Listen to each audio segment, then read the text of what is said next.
Hello dear learner, welcome back to our lessons. As I promised, this weekend is all about biology contents and I'm in Form 2, biology, transport in plants and animals, but the substrate is transport in animals. We have a transport fluid in animals. Remember, we have two phyla of animals. The first is called phylum Arthropoda.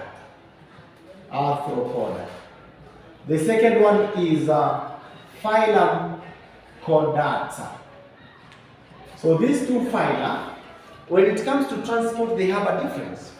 In Arthropoda, the transport fluid is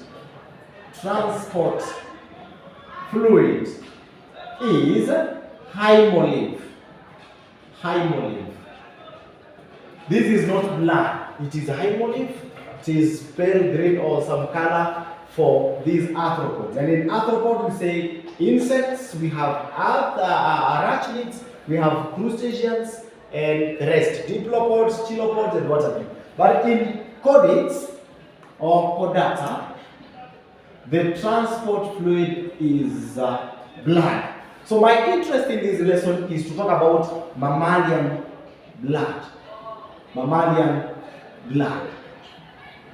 And we shall be giving you the functions of mammalian blood. But before we do that, you must know the members of this chordata. I'm just trying to remind you. We have 5 members or classes. We have mammals, which are in class Mammalia.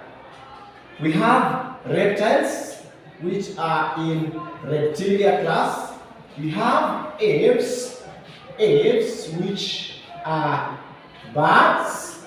We have fishes, which are in class Pisces, 1, 2, 3, 4. We have another one called amphibia. Amphibia, that is amphibians. So Mammalia, reptilia, aves, Pisces, and amphibia. All of them, their transport fluid is blood. I want us to look at the functions of blood. And before we do the functions, it's good I show you the constituents or the components of mammalian blood. Components of mammalian blood.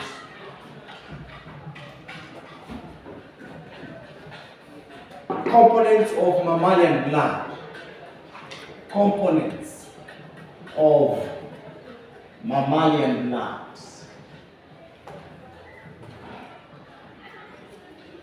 We have a few components.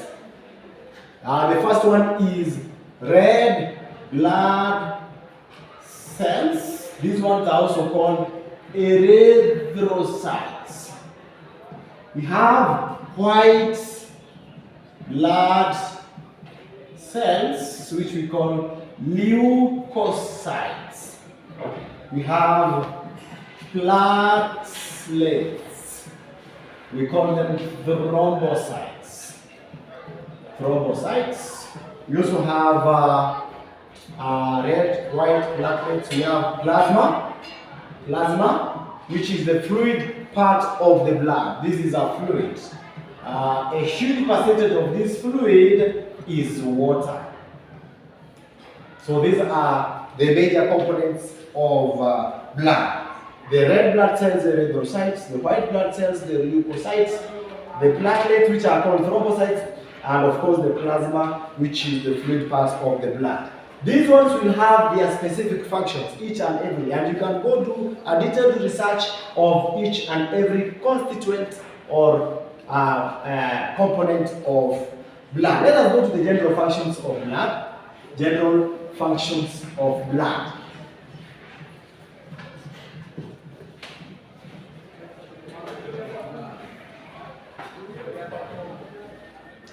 Function number 1.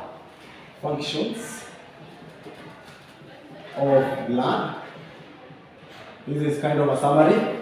Function number 1 is blood helps in blood clotting.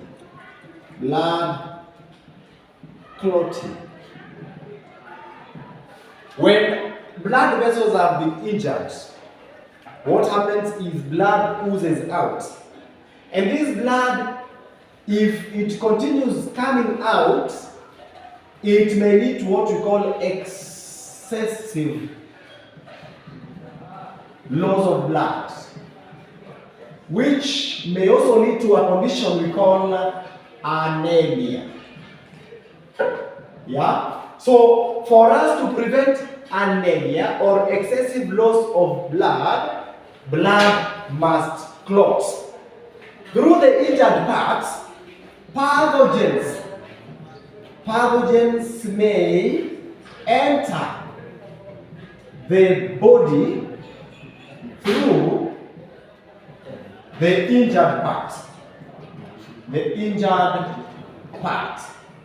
So what happens is the blood clotting process prevents or protects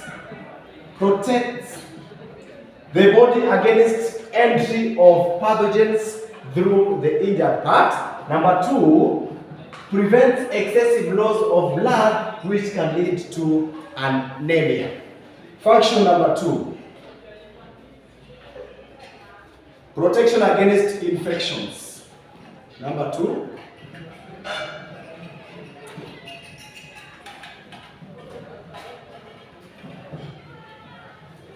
protection against infections.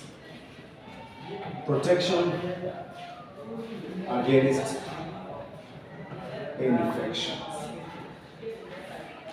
But before I discuss this with you, it's good I tell you from point one, the blood component that is responsible for blood clotting is the thrombocytes. Thrombocytes, which we are calling the platelets. These ones are responsible for blood clotting process. So it's good to understand that. Now the protection against infections is the work of the white blood cells. White blood cells. They do what we call, they create the immunity of the body.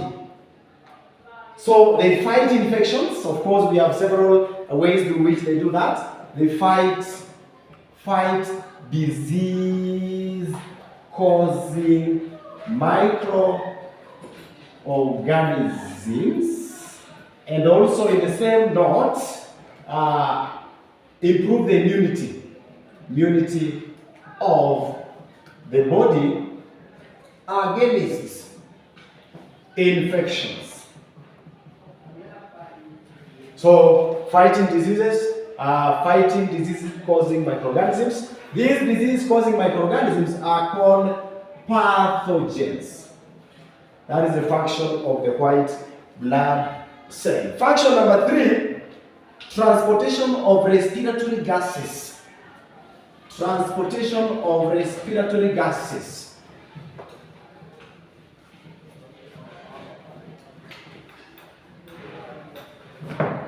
Transportation of respiratory gases. Number three,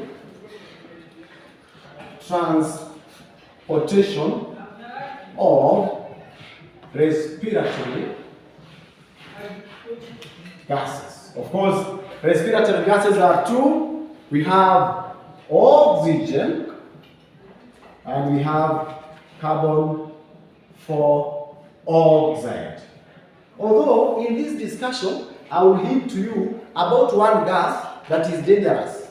A gas that is produced as a result of incomplete combustion of carbon, we call carbon dioxide. This is a dangerous gas and it is a killer gas when inhaled.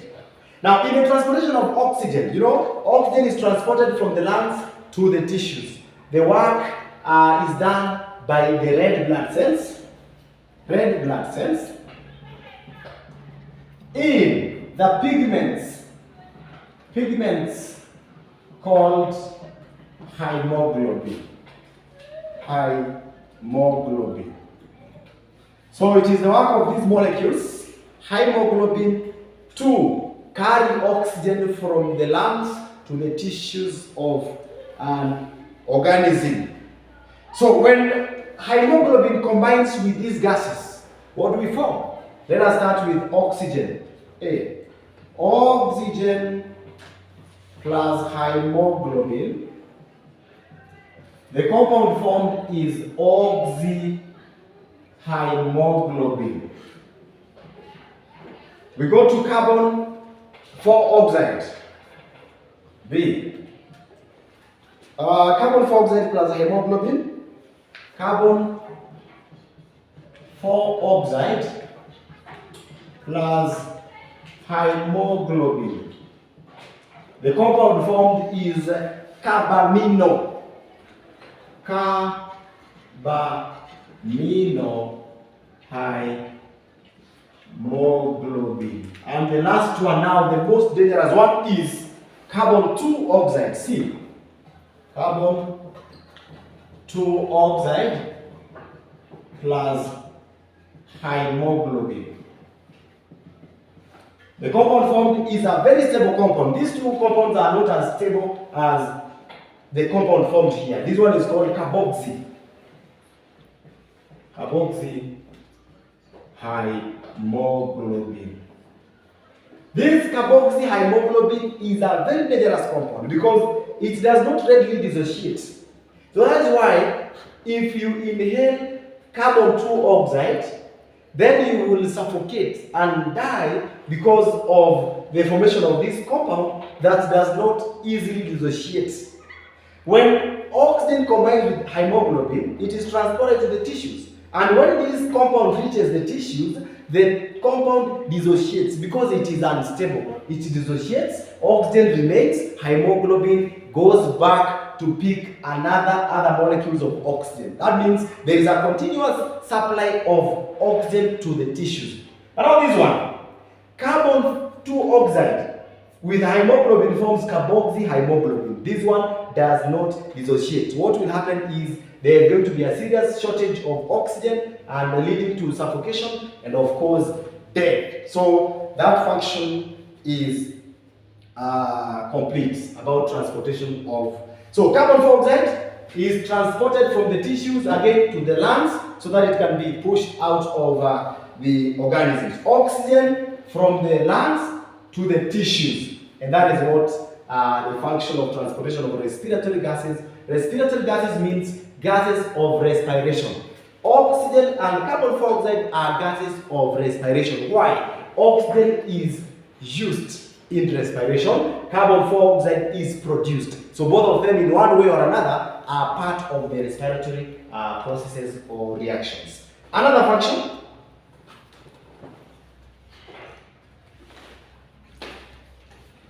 Another function of blood, number 4.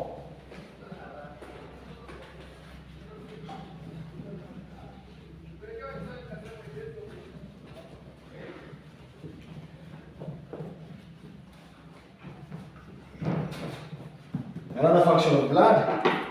Blood is a medium for dissolving food substances. Number 4. Blood is a medium. Is a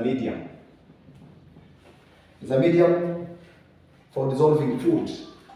For dissolving food, of course, digested food or food substances. Food substances which are transported, which are in turn transported, which are in turn transported to the tissues, other parts of to tissues and organs. For example, the brain is an organ, the liver is an organ, the kidneys are organs, and what have you. So this is the function of the plasma, the fluid part of the blood, plasma. So remember, when you eat food, you chew that food, breaking it down into small particles for easy digestion. When that food has been digested, it is now very simple and it is soluble in blood so that it can be transported and be used in the tissue. So that is all about transportation of digested food or food substances to tissues and organs. We have another function which is excretion, transportation of metabolic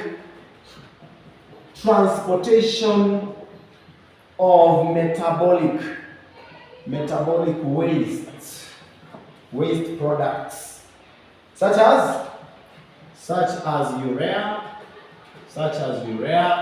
We also have carbon 4 oxide,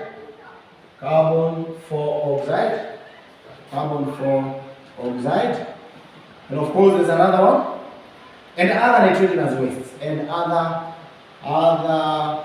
nitrogenous wastes. So this is the function of excretory. So from the tissues to the excretory organs, so that for elimination from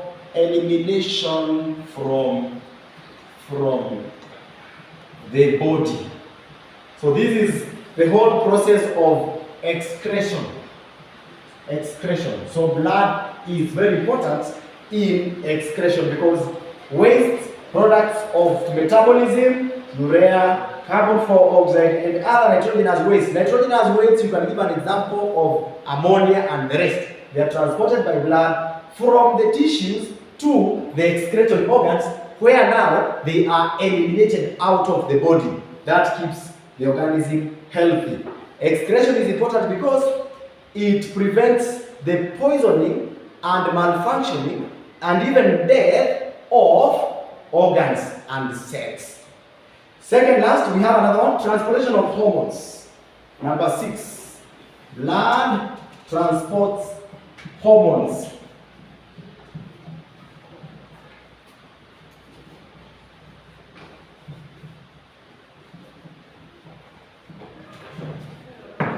Blood transports hormones. Number 6, blood transports hormones. These are chemical substances, of course, transported from endocrine glands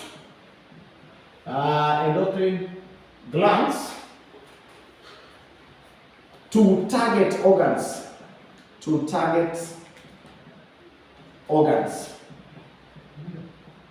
In the study of endocrine system, we talk about the glands and of course the target organs. If this hormone is produced in a given gland, it is transported to where it is supposed to be used, what we are calling the target organs, by blood. Then we have the second last, number 7, regulation of pH. This is what we call osmoregulation. As a function of blood, it helps in regulation of pH, potassium, hydrogen potential of body fluids. I think you understand the body fluids we have blood majorly. We also have the lymph. Yeah, that is found in the lymphatic systems. The pH of these fluids in the body must always be balanced. So it is the work of the blood to regulate the pH of these fluids. And in this lymphatic system, we talk about tissue fluids. We will do that one in details. The last one, distribution of heat. Distribution of heat is called thermoregulation. So the blood distributes heat around the body.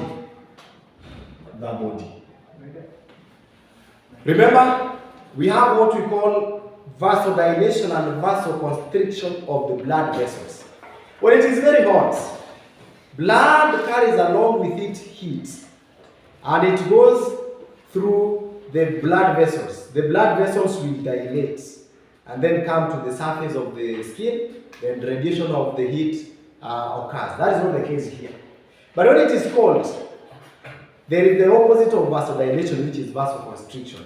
Blood vessels will reduce in the lumen, and then less blood will pass through them. You will do research and learn about that one later.